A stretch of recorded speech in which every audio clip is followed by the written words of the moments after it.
L'évangile de la prospérité est né aux États-Unis dans les années 60. Donc c'est vraiment récent en matière de foi et de croyance. C'est tout nouveau. C'est tout nouveau. En plus du salut en Christ, le croyant est assuré, s'il met en œuvre sa foi, d'avoir la richesse matérielle, la santé et le succès. Richesse, santé, succès. Dieu veut que vous soyez riche. Dieu veut que vous soyez en bonne santé. Dieu veut vous libérer de la pauvreté et de la misère. Pour être ainsi béni, il faut beaucoup donner. Il faut s'aimer. Les noms des prédicateurs que je vais mettre ne signifient pas que vous ne devez pas les écouter. Non. Il s'agit seulement de savoir discerner dans ce qui est dit, ce qui est bon à prendre et ce qui est bon à laisser. Les noms que je vais citer ne signifient pas que vous ne devez pas écouter ces prédicateurs. Mais en écoutant, il faut avoir un esprit critique pour savoir ce qui relève de la parole de Dieu ou ce qui relève quelquefois de la pensée des hommes. N'ayez pas peur de donner. La peur est une œuvre du diable, Joyce Meyer. Mais entre autres, elle prêche très bien, cette femme. Elle prêche excellemment. C'est une grande prédicatrice. Je suis béni parce que j'ai beaucoup donné. C'est une hérésie, car c'est une vérité déséquilibrée. C'est une partie de la vérité. Qui sont les propagateurs de l'évangile de la prospérité? Nous avons Kenneth Hagin de Rhema Church à Tulsa, Kenneth et Gloria Copeland, Southworth, Texas, Robert Hilton, Joel Austin. Joel Austin prêche très bien, c'est un grand prédicateur. Jerry Savelle, Charles et France Hunter, Charles Capps, Joyce Meyer et Clifford Dollar. Ce sont des gens qui prêchent très bien, mais qui, dans leur prédication, il y a comme un déséquilibre. Il faut remarquer que l'évangile de la prospérité se répand aujourd'hui sous un autre couvert, plus intéressant d'ailleurs, plus mielleux, c'est le développement de la personnalité. Comment développer son potentiel, comment être un homme 4.0, voilà, c'est le développement de la personnalité. Cette théologie est une perversion de la vraie théologie, de ce que l'Évangile nous dit. Aussi, nous sommes appelés à la vigilance. Il y a 3 écueils à éviter. Premièrement, c'est une perversion de la grâce. Deuxièmement, ça incite à la satisfaction de la chair. Et troisièmement, ça appelle au règne immédiat. Et cette théologie du règne immédiat a blessé beaucoup de personnes. C'est quoi le règne immédiat? C'est-à-dire, c'est l'ère, nous sommes à l'époque où les chrétiens doivent régner. Les chrétiens doivent prendre l'autorité. Les chrétiens doivent occuper, on a parlé des 7 montagnes. C'est-à-dire, les chrétiens doivent occuper ces sphères-là et transformer la société. Ce n'est plus l'évangile qui va transformer la société, ce sont les chrétiens par leur action, par leur règne dans les 7 montagnes, c'est-à-dire la montagne de l'économie, des médias, de la famille, des arts et du spectacle, etc. C'est quand les chrétiens vont conquérir cela qu'ils vont pouvoir régner. Mais entre autres, ce règne immédiat, c'est-à-dire cette théologie du Kingdom Now, on l'a connu et ça a échoué. On a connu des républiques chrétiennes. Genève était une république chrétienne sous Calvin et ça a lamentablement échoué. En Italie, au temps de Savonarola, c'était une république chrétienne où on appliquait les lois chrétiennes. Mais c'était la misère. C'était la misère. Parce que le règne de Dieu est différent du règne des hommes. Et c'est pas parce que les chrétiens seront à la tête qu'ils vont transformer quelque chose. C'est pas sûr. La prospérité. La prospérité est promise aux croyants au même titre que le salut. Avec le salut, elle forme comme une corde à 3 brins. Le pardon des péchés, la santé, la richesse. Quelquefois, on y ajoute une 4e composante, la libération des influences démoniaques. Et vous remarquez que ce 4e trait est très puissant chez nous en Afrique. Parce que dès qu'il y a un échec, on voit une influence spirituelle. Dès qu'on n'a pas pu faire quelque chose, on voit qu'il y a quelque chose dans le domaine spirituel qui ne marche pas et on ne se pose jamais des questions objectives pour savoir pourquoi ça n'a pas marché. Pourquoi ça n'a pas marché. Et effectivement, ce quatrième aspect a amené les chrétiens à vivre dans la peur. Au lieu de les libérer de la peur, ils vivent dans la peur. Nos premiers parents, parce qu'on m'a dit de parler un peu des pionniers dans la foi, nos premiers parents dans la foi savaient que le combat spirituel était une constante de la foi évangélique.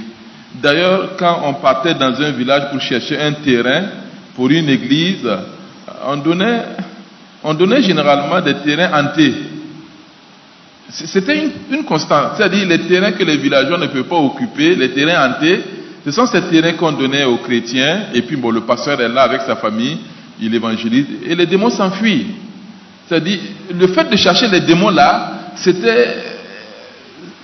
faisait partie de l'équation des premiers parents. Maintenant, c'est le contraire, ce sont les démons qui cherchent les chrétiens. À cause de ça, ce sont les démons qui possèdent, qui gèrent, qui angoissent les chrétiens. Et comme pasteur, on a toujours dans nos cabinets des personnes qui viennent, pasteur, priez pour moi, il y a attaque. Mais attaque, si on est dans une guerre, on va t'attaquer. Quelqu'un qui est soldat et puis il dit qu'on l'attaque. On va t'attaquer. La santé. Le chrétien est racheté par Christ de la malédiction de la maladie. Et là, on lit Ésaïe 53:5. Et en relation avec Deutéronome 28, pour signifier que, en principe, si Christ est mort pour nous racheter de notre maladie, il a porté nos maladies sur la croix, nous n'avons plus le droit d'être malades. Le chrétien doit s'approprier cette réalité par la foi, comme il le fait pour le salut. La volonté de Dieu pour le croyant est la santé ou la guérison. Et on a tous ces passages-là qu'on cite, Matthieu 8, Exode 15, Exode 20, etc. Le ministère de guérison de Jésus et des apôtres confirme cette ligne. Dès aujourd'hui, nous devons dire la guérison nous appartient. La richesse, pareillement, est acquise aux chrétiens avec le salut. Elle est l'une des composantes de la bénédiction d'Abraham accordée aux païens par l'œuvre de Christ.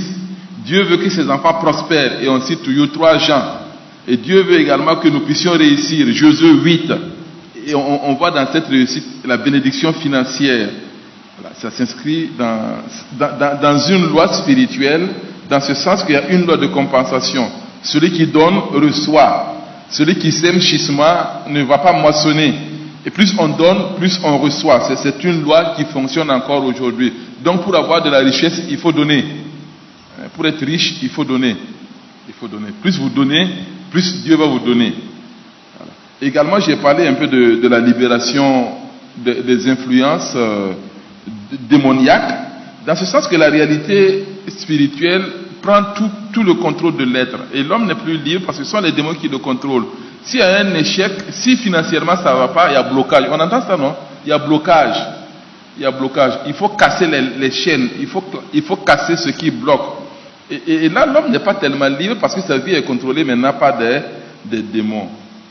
Et bien sûr, pour entrer en possession de ce trio de l'évangile de la prospérité, à savoir richesse, santé, prospérité, également libération des puissances démoniaques, il faut proclamer. Proclamer pour posséder. Dieu ne va pas nous obliger pour nous donner ce que nous ne voulons pas. Il faut proclamer. C'est un peu en résumé ce que dit cette théologie. Mais si nous lisons un texte, lisez Romains. Quelqu'un va lire Romains pour nous. Romains 8. Romains 8, 24. Car c'est en espérance que nous sommes sauvés. Or, l'espérance qu'on voit n'est plus espérance. Ce qu'on voit, peut-on l'espérer encore? Mais si nous espérons ce que nous ne voyons pas, nous l'attendons avec persévérance. 26. De même aussi, l'Esprit nous aide dans notre faiblesse, car nous ne savons pas ce qu'il nous convient de demander dans nos prières. Mais l'Esprit lui-même intercède par des soupirs inexprimables. Et celui qui sonde les cœurs connaît quelle est la pensée de l'Esprit, parce que c'est selon Dieu qu'il intercède en faveur des saints. Le 27. 28 également. 28, d'accord. Nous savons du reste que toute chose concourt au bien de ceux qui aiment Dieu, de ceux qui sont appelés selon son dessein. 28. C'est bon. Dans la lecture de notre frère, nous voyons trois données qui manquent à l'évangile de la prospérité, mais qui se trouvent dans l'évangile de Jésus, dans l'évangile de la Bible. Premièrement, il y a l'espérance.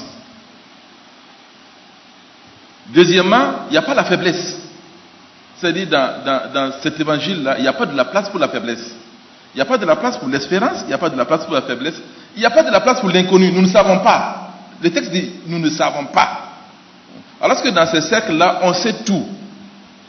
On sait tout, on est fort, et l'espérance est limitée seulement à la vie terrestre. Je vais peut-être m'arrêter et continuer parce que ce n'est pas le sujet de notre étude, mais ça nous permet de voir un peu ce que c'est que l'évangile de la prospérité et voir ce qui manque. Toute chose concourt au bien. Et quelquefois, nous avons une confusion dans la tête parce qu'il y a comme une confusion entre le bien et le bien-être. Il y a une grande différence entre notre bien et notre bien-être. Dieu peut nous laisser dans une épreuve pour notre bien. Et demain, nous verrons d'ailleurs que Dieu va utiliser les épreuves pour nous transformer. C'est ça l'appel, c'est ça la vocation. Dieu veut nous transformer à son image. Et pour cela, il va utiliser la souffrance, il va utiliser l'incompréhension, il va utiliser les épreuves. C'est l'école de Dieu. C'est l'école de Dieu. Donc, si vous voulez balayer tout ce qui est négatif dans l'évangile, si vous voulez balayer tout ce qui déplaît à la chair dans l'évangile, vous trouvez avec un évangile faible, en fait. L'évangile de la prospérité est un évangile faible. Ça enrichit, oui, mais ça enrichit les prédicateurs. Maintenant, venons au sujet qui nous intéresse, la doctrine de l'élection. Je vais donc rapidement parler de la doctrine de l'élection et voir pourquoi nous devons travailler à affermir notre vocation et notre élection. L'expression « travailler à affermir » est un terme juridique.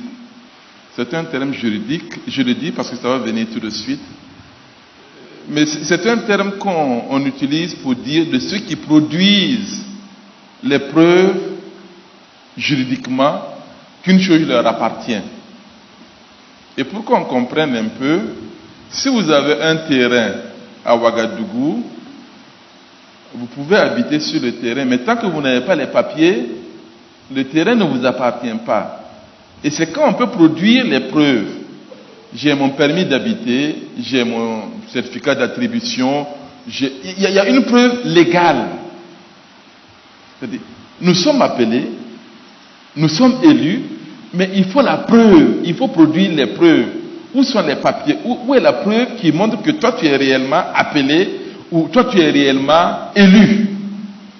Mais également dans le sens de l'élection, ça montre, c'est comme s'il y a un mandat qui est là et nous devons remplir un mandat. On comprend cela dans le sens politique. Si vous êtes élu pour quelque chose. Il faut faire ce pourquoi vous êtes élu. Qu'est-ce que vous avez promis pour être élu? Il faut entrer dans ce sens. Colossiens, chapitre 3, verset 12. Le texte est au tableau. On peut le lire rapidement. Colossiens 3, 12. Colossiens 3, 12. Ainsi donc, comme des élus de Dieu, saints et bien-aimés, revêtez-vous d'entrailles. Comme des élus, puisque vous êtes élus, puisque Dieu vous a choisi, puisque Dieu vous a élus, il y a quelque chose qu'il faut faire.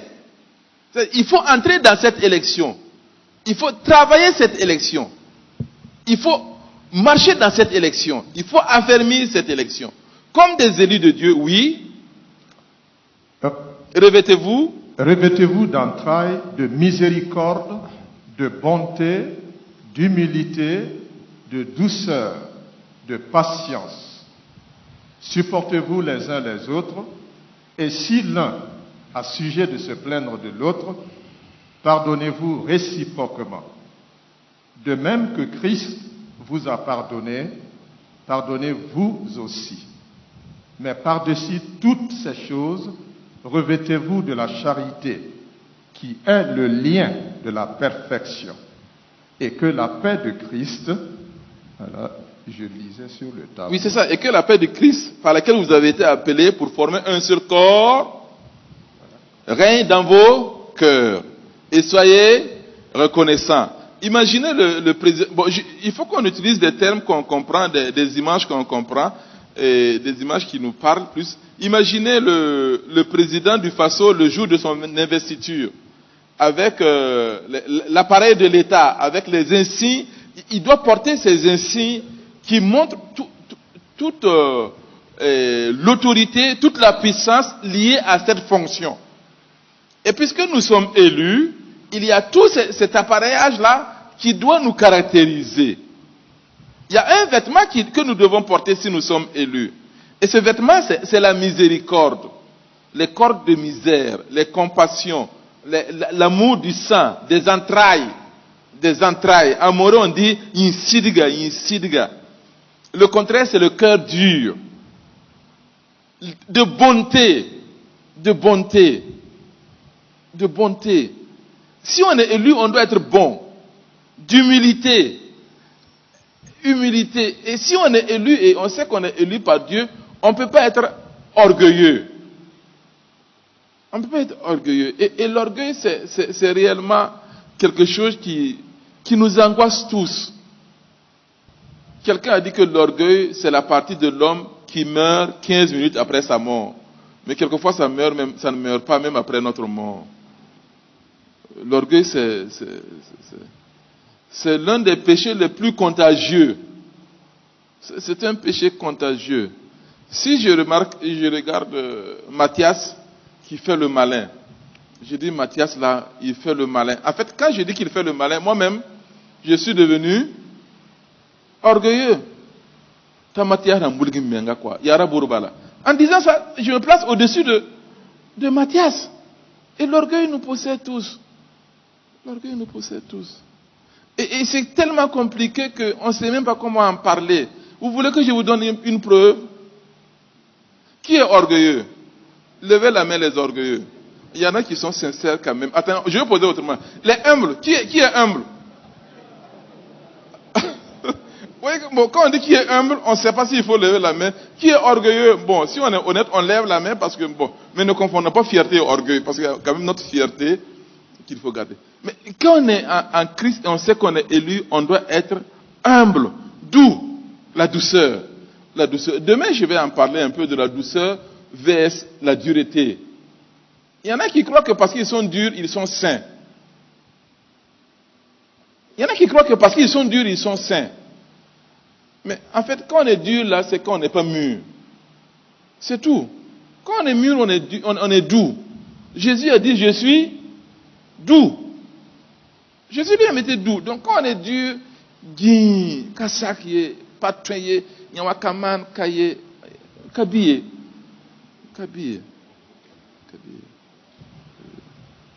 Et Dieu veut de la douceur. C'est écrit ici, il veut de la... Jésus lui-même est doux. Et quand on dit douce, ça ne veut pas dire faible. Hein? Quand on dit douce, en fait, la douceur, c'est la puissance maîtrisée. Bon, plus jeune, je crois que c'est dans les années 80.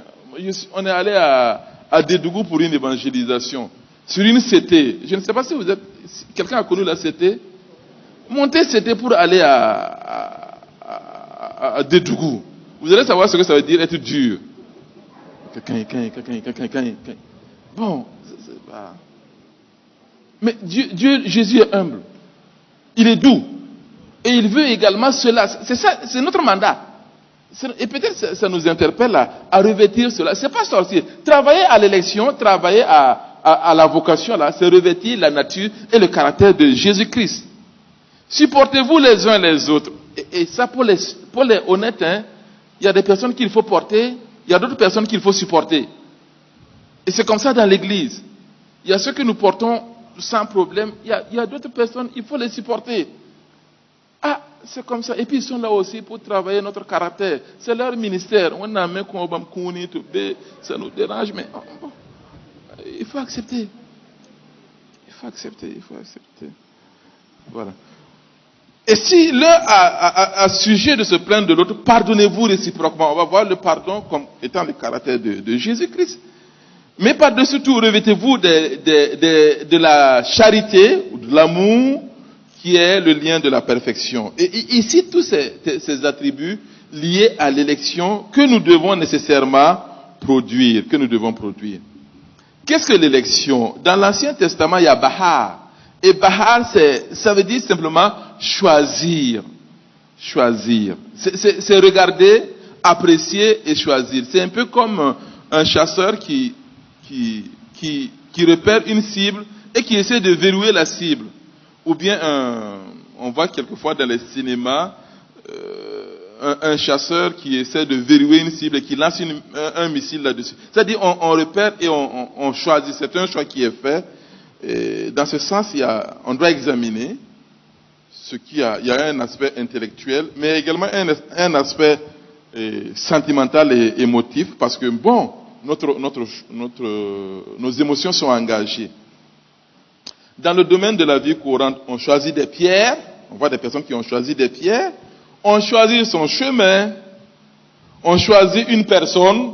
On choisit une femme. On choisit des chefs. On choisit une réalité morale. Et choisit entre le bien et le mal. Et Dieu va dire, je mets devant toi le chemin de la vie et le chemin de la mort. Choisis la vie. Donc, ça, c'est le sens qu'on voit dans l'Ancien Testament. Et dans le Nouveau Testament aussi, l'élection a également ce sens du choix. C'est un choix. Jésus a choisi. Jésus a élu 12 pour les avoir avec lui. Bon, il y a ces idées qui sont exprimées plusieurs fois dans le Nouveau Testament. Il y a 19 textes qui parlent d'élire, 23 textes qui parlent d'élu, et 7 textes qui parlent de l'élection. Romains 9.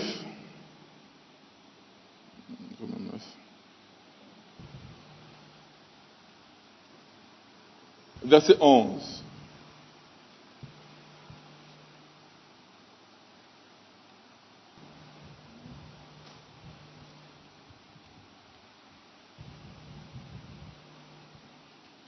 Quelqu'un veut lire Romains 9, 11. Oui.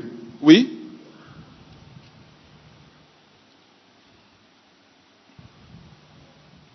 Car, quoique les enfants ne fussent pas encore nés, et qu'ils n'eussent fait ni bien ni mal, afin que le dessein d'élection de Dieu subsista sans dépendre des œuvres et par la seule volonté de celui qui appelle. Souligner dessein. C'est quoi le dessein? Qui me propose un synonyme de dessein? Parce que dessein, c'est gros français. Comment? Plan. Voilà. Plan. Le plan de Dieu. L'élection est liée au plan de Dieu. En fait, Dieu a un plan pour toi. Dieu, puisque je suis élu, Dieu a un plan. C'est dans son plan qu'il m'a élu. C'est dans son plan qu'il m'a choisi. Et ce choix-là, c'est lié à sa grâce. Vous voyez très bien que le dessein ne dépend pas des œuvres. L'élection là, c'est pas les œuvres. Le plan là, c'est pas les œuvres. C'est pas ce que j'ai fait. Parce que je ne mérite pas. C'est dans son plan qu'il m'a choisi.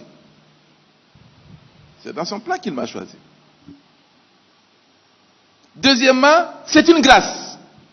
Romains 11, verset 5.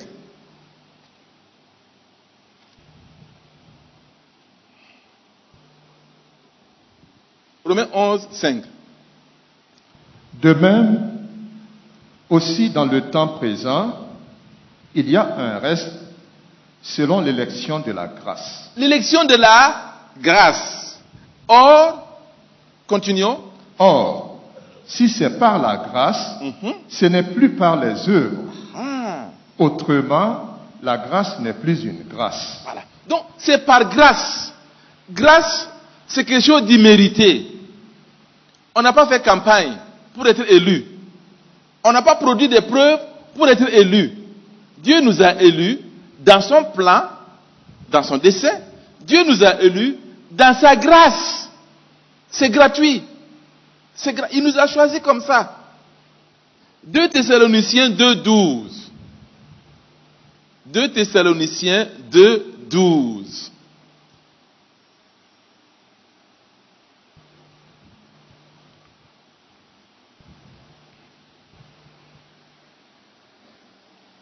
Pour nous, frères, bien-aimés du Seigneur, nous devons à votre sujet rendre continuellement grâce à Dieu, parce que Dieu vous a choisi dès le commencement pour le salut. Donc, c'est un sujet de grâce, un sujet d'action de grâce, de reconnaissance. C'est par grâce, parce que Dieu nous a choisis dès le commencement. Romains 11, on revient dans Romains 11. Romains 11, 28. En ce qui concerne l'Évangile, ils sont ennemis à cause de vous. Mais en ce qui concerne l'élection, ils sont aimés à cause de leur Père. Ils sont aimés. L'élection, c'est la manifestation de l'amour de Dieu. C'est parce qu'il nous a aimés qu'il nous a élus. C'est-à-dire, dans l'élection, Dieu manifeste son amour. Il manifeste sa grâce. Il manifeste son dessein. Ça montre que Dieu aime. C'est la démonstration de l'amour de Dieu. L'élection, c'est la démonstration de l'amour de Dieu. Alors, qui est élu? Donc, on peut résumer un peu sur ce que c'est que l'élection. Nous sommes élus. C'est selon les desseins de Dieu. C'est une grâce. C'est immérité. C'est une grâce. Mais c'est également par amour. Ça manifeste l'amour de Dieu. Mais qui est élu? Premièrement, il y a les anges. Donc, ce n'est pas seulement les humains que nous sommes qui sont élus, les anges sont élus également. 1 Timothée 5, 21. 1 Timothée 5, 21. Je te conjure devant Dieu, devant Jésus-Christ et devant les anges élus. Et devant les anges élus. Devant les anges choisis. D'observer ces choses sans prévention et de ne rien faire par faveur. Israël est choisi. Israël est élu. Deutéronome 7, 6. Deutéronome, là on repart dans l'Ancien Testament. Car tu es un peuple saint pour l'Éternel, ton Dieu. L'Éternel, ton Dieu, t'a choisi pour que tu fusses un peuple qui lui appartient entre tous les peuples qui sont sur la face de la terre. Voilà. Israël est élu à cause des pères. Il est aimé. C'est le choix de Dieu. C'est le choix de Dieu. L'Église est élue. 1 Thessaloniciens 1, 4. L'Église est élue. Nous savons, frères bien-aimés de Dieu, que vous avez été élus. Que vous avez été élus. Tite 1, 1. Tite 1, 1. Paul, serviteur de Dieu et apôtre de Jésus-Christ, pour la foi des élus de Dieu. Pour la foi des élus de Dieu. Donc l'Église est élue. On peut mettre encore, puisque nous sommes dans l'épître de Pierre, 1 Pierre 1, 2. 1 Pierre 1, 2. 1 Pierre 1, 2. 1 Pierre 1, 2. Et qui sont élus selon la préscience de Dieu le Père. Qui sont élus selon la préscience de Dieu. Par la sanctification de l'Esprit, afin qu'ils deviennent obéissants et qu'ils participent à l'aspersion du sang de Jésus-Christ par la grâce et la paix qui vous seront multipliés. Voilà. Et même dans Luc, chapitre 23, nous voyons que Jésus est élu. Nous lisons Luc 23, 35. Le peuple se tenait là et regardait. Les magistrats se moquaient de Jésus, disant, il a sauvé les autres. Qui se sauve lui-même s'il est le Christ, l'élu de Dieu? Voilà. Alors, après avoir brossé ces passages sur l'élection, on peut être un peu surpris et on se pose des questions, mais qu'est-ce que je fais là-dedans?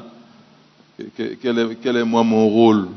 Est-ce qu'on n'est pas à la limite comme nos amis musulmans? Dieu a choisi certains pour les sauver et il a choisi d'autres pour les envoyer en enfer. C'est pas tellement la pensée de Calvin, mais c'est pas également très loin de sa pensée. Bon, les assemblées de Dieu qui est dans le groupe des évangéliques et des pentecôtistes sont beaucoup plus attachés à la doctrine, à la théologie de Arminius, Jacobus Arminius, qui voit dans l'élection le choix souverain de Dieu, mais qui voit également la réponse de l'homme dans sa liberté, le libre arbitre. C'est-à-dire, Dieu est souverain, mais l'homme est libre. Dieu veut sauver, mais l'homme également est libre de répondre à Dieu. Pour Calvin, c'est pas tellement ça. Si Dieu veut sauver, il va sauver quand même. Si Dieu veut vous sauver là, il va vous sauver quand même. Bon, comme pasteur, dans la pratique du ministère, on voit qu'il y a quelquefois des éléments qui donnent raison à Calvin. Quelquefois des éléments qui donnent raison à Calvin, parce qu'on voit des personnes qui réellement ont vécu ouvertement en ennemi de Dieu, et puis bon, à la fin de la vie, on se glisse comme un poisson et puis on entre dans la grâce. Mais toujours est-il que les textes nous montrent la liberté de l'homme. Nous avons parlé de la manifestation de l'amour de Dieu. Mais cette manifestation de l'amour, c'est pour toute l'humanité. Car Dieu a tant aimé le monde. Ça, c'est tout le monde. Mais il y a également la réponse de l'homme. Afin que quiconque croit. Donc, il y a ma responsabilité qui est engagée. Il y a mon rôle qui est engagé. Et dans Timothée, il est dit, Dieu veut sauver tout le monde. Le dessein de Dieu, c'est de sauver toute l'humanité. Mais on sait également qu'il ne pourra pas sauver toute l'humanité parce que ça dépend de notre volonté. Et on voit quelquefois la volonté de l'homme qui se rebelle dans certains passages où Jésus, notamment quand il a pleuré sur Jérusalem, disait « Jérusalem, Jérusalem, combien de fois j'ai voulu vous rassembler comme une poule couvre ses petits, mais vous n'avez pas voulu. » Vous n'avez pas voulu. Et quelqu'un a essayé de résumer cela en disant que Dieu a choisi tout le monde, mais tout le monde n'a pas choisi Dieu. Bon, c'est une formule qui vaut ce qu'elle vaut. Il y a une part de vérité, mais c'est pas complètement. Parce qu'en fait, Calvin n'a pas absolument tort. Calvin n'a pas absolument tort. Mais bref, nous croyons que l'homme est libre. L'homme est libre, il doit répondre. Quand est-ce que l'élection a eu lieu? Quand est-ce que l'élection a eu lieu? Éphésiens 1:3. Béni soit Dieu. Oui, allez-y. Béni soit Dieu, le Père de notre Seigneur Jésus-Christ, qui nous a bénis de toutes sortes de bénédictions spirituelles dans les lieux célestes en Christ. En lui, Dieu a élu avant la fondation du monde pour que nous soyons saints. Avant la fondation du monde. Ce qui veut dire qu'avant Adam et Ève, avant le jardin d'Éden, avant la création du soleil, avant la création de la lune et des étoiles, d'ailleurs le texte d'Apocalypse dit que l'agneau a été immolé avant la fondation du monde. Ce qui suppose que, en réalité, la chute dans le jardin d'Éden, ça ne veut pas dire qu'il y a un échec et Dieu a préparé un plan B. C'est-à-dire la rédemption, ce n'est pas un plan B. C'était dans le plan de Dieu. La rédemption était dans le plan de Dieu. 2 Thessaloniciens 2, 13. Nous avons dit cela pour vous, bien-aimés, frères. Nous devons rendre continuellement grâce à Dieu parce que vous avez été élus dès le commencement. Voilà, 1 Pierre 1, 20. 1 Pierre 1, 20.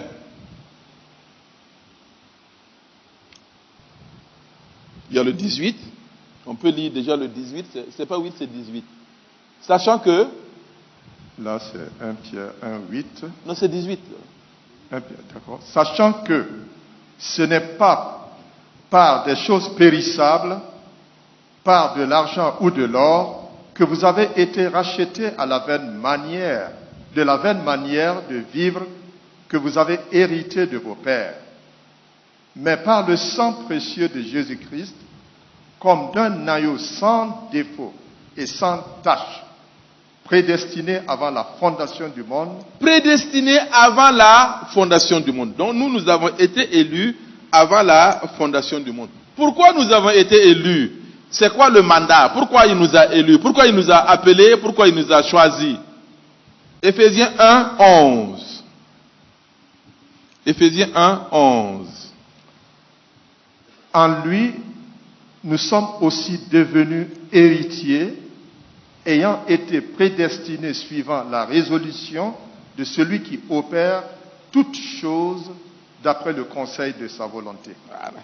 Afin que nous servions à la louange de sa gloire, nous qui d'avance avons... Donc, afin que ça montre le but, l'objectif, la gloire de Dieu. Nous avons été élus pour glorifier, pour la gloire de Dieu. Voilà. Donc, voici un peu ramasser quelques éléments sur l'élection. On peut peut-être répondre, c'est quoi l'élection? C'est le choix de Dieu. C'est quoi l'appel? C'est quoi l'appel? C'est l'appel. L'appel, c'est l'appel. Il nous a appelés pourquoi? Il nous a appelés pour être ses enfants. Il nous a élus pour sa gloire. Et nous devons activer, travailler dans ce sens. Pourquoi devons-nous travailler à affermir? J'ai dit travailler à affermir, c'est donner des preuves. Pourquoi nous devons travailler et pourquoi nous devons affermir notre vocation? En fait, cette question renvoie au sens de ma vie. Pourquoi je suis devenu chrétien? Ou pourquoi je vis? Pourquoi je vis? Et dans toute l'écriture, la vie est présentée comme une épreuve. La vie est également présentée comme une responsabilité. La vie, on doit comprendre que c'est une étape temporaire. On est là pour un temps. Ce n'est pas pour toujours. Je vous renvoie à un livre qui est paru il y a une dizaine d'années déjà, A Purpose Driven Life, une vie centrée sur l'essentiel de Rick Warren, qui est très bien, qui est vraiment très bien. C'est 40 méditations, si vous pouvez l'acheter, je pense qu'il existe toujours, pour trouver le sens de la vie et pour trouver comment nous devons nous organiser pour entrer dans l'appel et dans la vocation qui nous a été adressée. Et pour Rick Warren, et on parle dans ce sens-là, c'est-à-dire, premièrement, l'appel qui m'a été adressé, la vocation qui m'a été adressée, c'est pour l'adorer. Et je dois rentrer dans ça. Je dois adorer. Dieu, on l'a lu, hein, il nous a créés, il nous a élus pour que nous servions à sa gloire. Et l'adoration parle de l'amour. L'adoration parle de la confiance. L'adoration parle de l'obéissance et de la soumission. L'adoration, c'est pas seulement ce qui se fait le dimanche à l'église. Non, c'est toute une vie.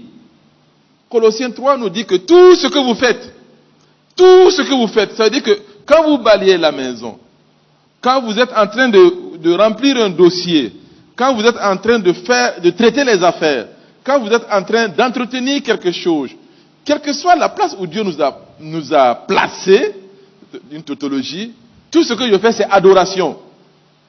Quand je fais la cuisine, c'est adoration. Quand je lave ma voiture, c'est adoration. Quand je repasse ma chemise, c'est adoration. En fait, toute ma vie doit être tournée vers ça. Est-ce que je le fais pour la gloire de Dieu? Et le fonctionnaire qui sait qu'il traite un dossier, s'il a une conscience d'adoration, s'il sait qu'il doit tout faire pour plaire à Dieu, faites tout pour plaire à Dieu, il va traiter le dossier comme si c'est le dossier de Jésus-Christ lui-même. C'est ça l'adoration.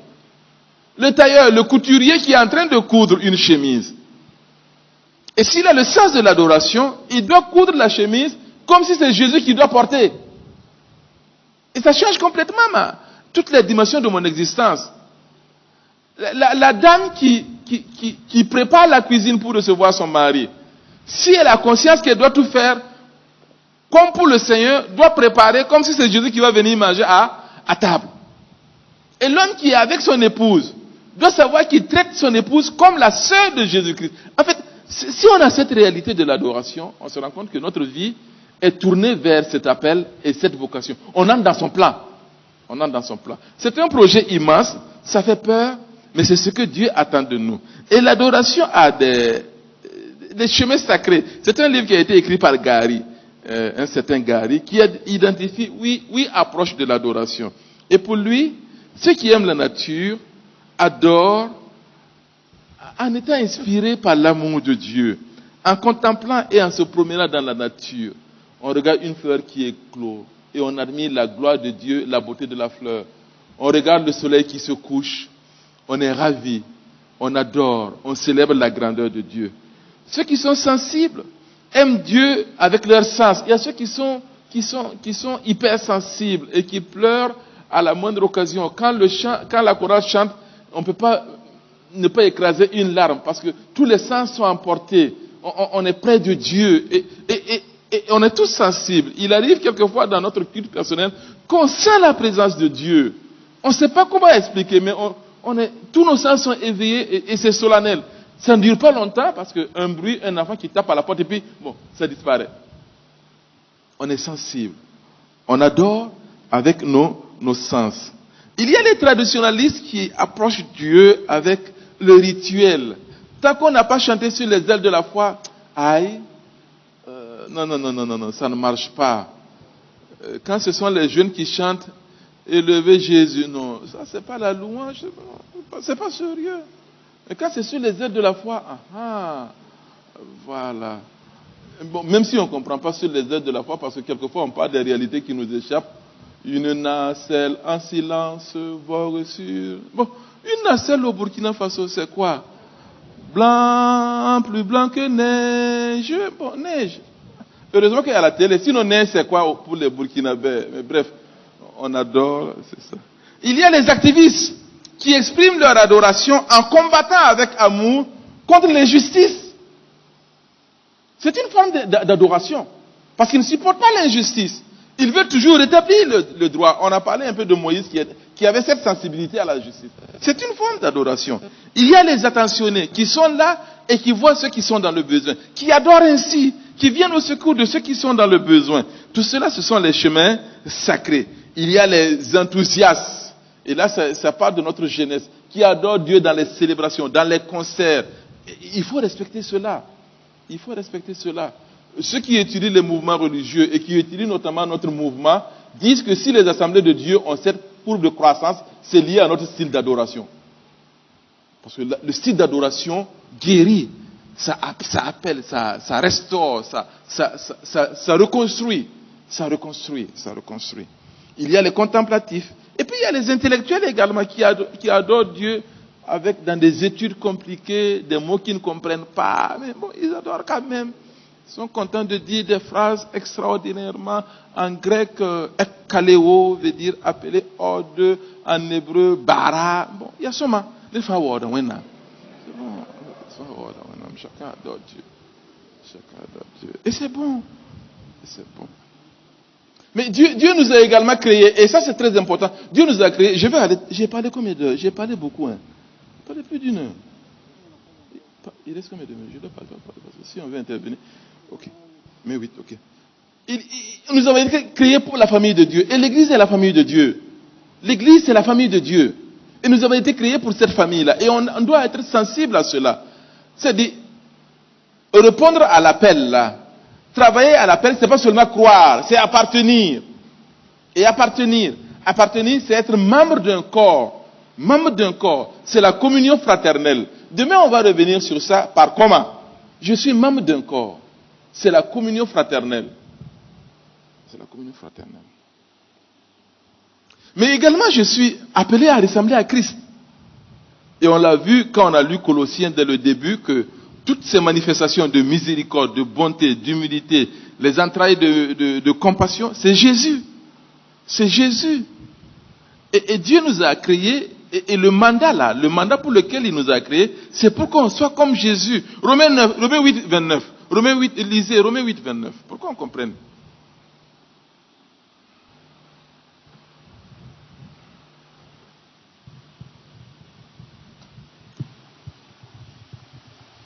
Il y a un micro qui est coupé, ou bien c'est pas allumé. Ah, d'accord. Cette technologie a besoin d'évoluer pour les batteries notamment.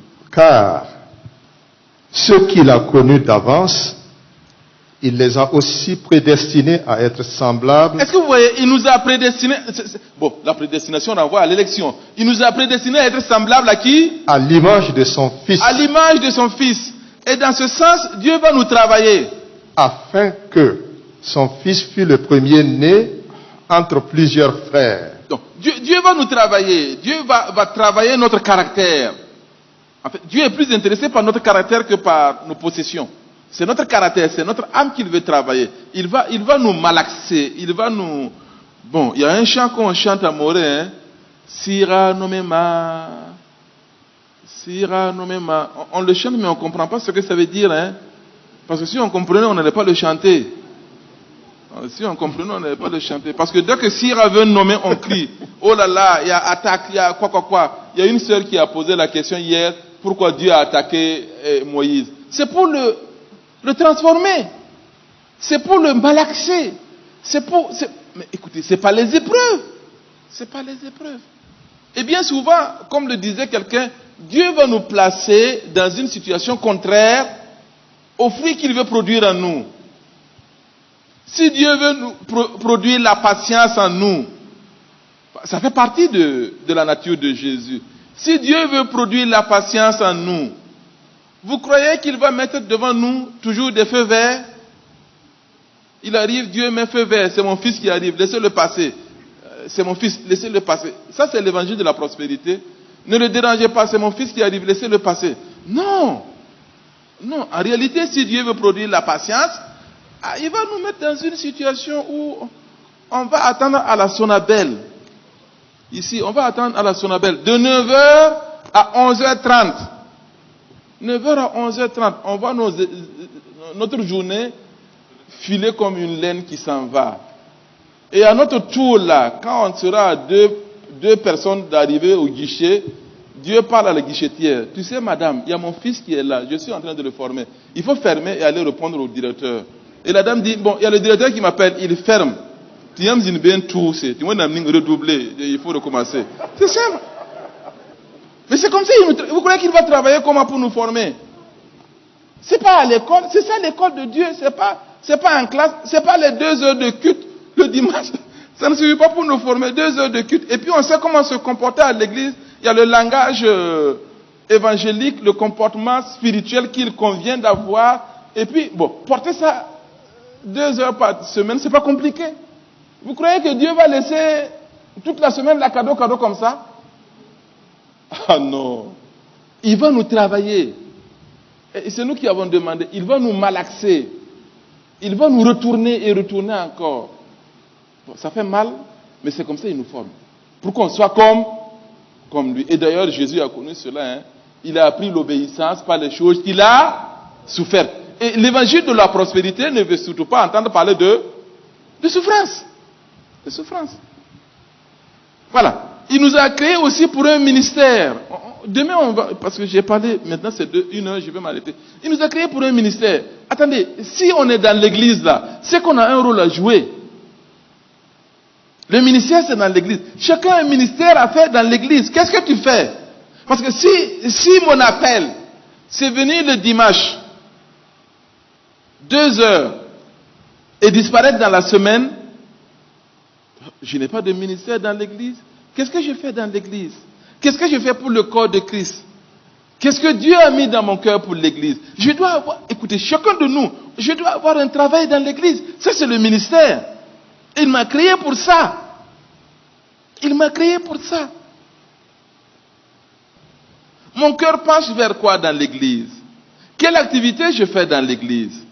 Si je suis membre du corps là, chaque membre Paul le dit, hein, chaque membre a quelque chose à faire.